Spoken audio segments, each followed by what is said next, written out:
उमेश दादाकडे गेलेले आहेत, मी इथं आमदार आहे. मग त्यांनी ओळखलं आता. आणि आता दोन्ही पक्ष एक झालेले आहेत. आता आमचे पवार साहेब आणि अजितदादांची युती झालेली आहे. कारण पुणे आणि पिंपरी चिंचवडमध्ये ते निवडणूक एकत्र लढले, आम्ही सोलापूर जिल्ह्यामध्ये निवडणूक एकत्र लढलो. आणि आतली गोष्ट मला सांगतो की आमची बारामतीला गेल्या आठवड्यात बैठक झाली. त्यावेळेला अजितदादांपेक्षा आमच्या जिल्ह्यातले 4 आमदार आणि खासदार धैर्यशील मोहिते पाटील आणि 2 जिल्हाध्यक्ष, एक आपले तुतारीचे जिल्हाध्यक्ष आणि आपले ह्यांचे उमेशदादा घड्याळचे जिल्हाध्यक्ष, अशा आमची 2.25 तास मिटिंग झाली.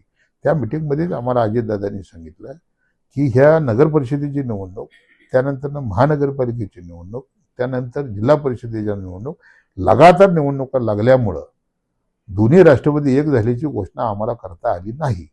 परंतु तुम्ही जागची जागीला तिथल्या मतदारसंघात समजून घेऊन कुठं घड्याळ कुठं तुतारी चालवा आणि आपण एकत्र निवडणूक लढवूया, असा पवार साहेबांचा आणि अजितदादाचा निर्णय झाला.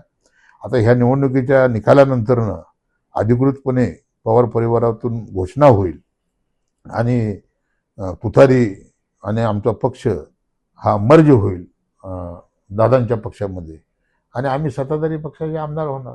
त्यामुळे आम्ही सत्ताधारी पक्षाचे आमदार झाल्यानंतर इथं निधी हा सत्ताधारी पक्षाचा आमदार म्हणून मला मिळणार. शिवाय मी एकनाथ शिंदे साहेबाचा खास माणूस आहे, त्यामुळे दूध पित असताना दुधात तूप बी पडणार आहे. मग ह्यांना काय मिळणार आहे? त्यामुळे ह्यांना काय मिळणार नाही. ही काय मतदारसंघात विकास करू शकणार नाही. ह्याला निधीच नाही ना. ह्यांना कोण निधी देते?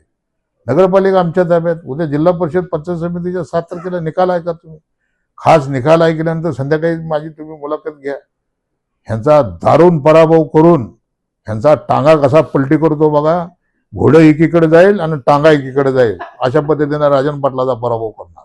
साहेब, दोन्ही राष्ट्रवादी एकत्र येणार असं तुम्ही म्हणताय. सुप्रियाताईंना कुठं स्थान असेल? कारण पाटलांचे आणि सुप्रियाताईंचे संबंध जे आहेत ते अनेक वेळा दिसून आलेले आहेत अशा पद्धतीने. आता कसं आहे माहिती आहे का, मी एक छोटा कार्यकर्ता आहे, मी एक आमदार आहे आणि मी त्या पक्षाचा आमदार आहे. जरी मी शिवसेनेचा असलो, जरी मी एकनाथ शिंदे साहेबाचा असलो, तरी आज मी त्यांच्या पक्षाचा आमदार आहे. आणि मग आम्हाला ज्या गोष्टी समजल्या म्हणून आम्ही जिल्हा परिषदेला तुतारी, आम्ही घड्याळ आणि मोहोळमध्ये मी शिवसेनेला बरोबर घेतलं. कारण माझ्या रक्तात शिवसेना असल्यामुळं शिवसैनिकांना न्याय मिळाला पाहिजे म्हणून मी शिवसेनेला इथं 2 जिल्हा परिषदेच्या जागा घेतल्या. खाली जवळजवळ पंचायत समितीच्या 4 जागा घेतल्या. तुतारीला मी 3 जागा घेतल्या, 2 खाली पंचायत समितीला आणि 1 आपल्या वर झेडपीला आणि 3 जागा ह्या घड्याळाला दिलेल्या. त्याच्यामुळं आम्ही तिन्ही पक्षाची युती आहे आणि मी जास्त काय बोलणार नाही.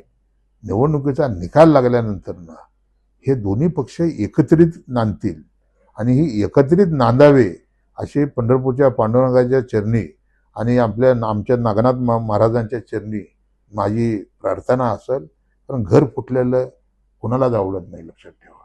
आता हे घर एकत्र आलेलं आहे. तुम्ही पिंपरी चिंचवडमध्ये बघितलं, आता तुम्ही जिल्हा परिषदेमध्ये बघताय.